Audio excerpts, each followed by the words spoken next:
Hi! Today we're going to deal with the last dedication for the 21st Century Austen series, all the way to the first book, Modern Persuasion. Even though I dedicated Love from Northanger Park's Katie to both sets of grandparents, when I published this, both my grandmothers had passed away relatively recently, and dedicating the book to their memory was something I wished I didn't have to do. I wished both had been around to see this book being published, but alas, they weren't. So, the book has two different dedications. The first one, to Grammy and Nana. I wish you both had been here to see this happen. But more importantly, to Anita and Frank, my parents, who may have had their own plans for my life, but always support the ones I make on my own. So what does all of that mean about my parents and their plans for my life versus the ones I made? A lot of people have heard me talk about this, but you might not know this. I failed out of college the first time. I was the overachiever strategy kid. In fact, if you've ever done Clifton Strengths, strategy is in my top 5. Strategy is what I lean into when I'm depressed, when I am disjointed and not feeling myself. Recently, this weekend when I'm recording this, I had that moment where, and it very often happens after I've published a book, where I have to think about what I'm doing and the short-term strategy. I didn't do that in college.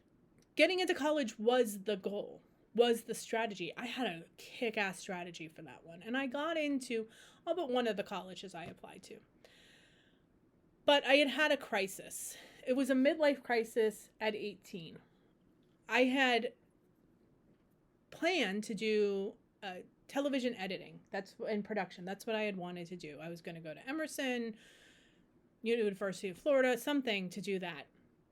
And then I went on this trip called the March to Living, and I came back traumatized. It's one of those traumas that you walk into on your own, and there's nothing you can do about it because you did this to yourself. But it also was one of the most impactful and powerful things I've ever done and worth the trauma I experienced. I just wish I had had better tools to react to that trauma, but I'm a Gen X. We don't really have tools. We have to figure them out on our own. So when I went to college, I no longer wanted to do television production. I was good at it, but I didn't love it. In fact, by the end of high school, I really disliked that.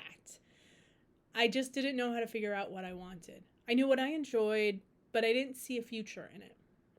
And because I couldn't see a future, my strategy strength faltered and plummeted. And the best I could do were stupid checklists on what classes to take.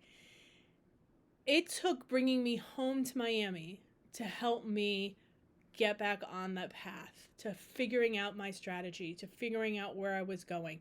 And I'm not a big futuristic person. If you've done Clifton Strengths, futuristic is actually 15 on my list out of 34. So I'm not looking far in the future. I do have a few very light future goals, but I'm very much focused on the now, on the immediate strategy, which means I suck at chess. And I'm a pain in the ass as a chess player. So I don't. But things like writing, never in my strategy. Publishing books, never in my strategy. But now they are, and I quickly respond to them. I have a whole journal dedicated to the ever-evolving strategy of my life. But my parents had their own ideas of who or what I would be and things that they liked as part of what I had planned. My mother has never given up on the dream of me going into television.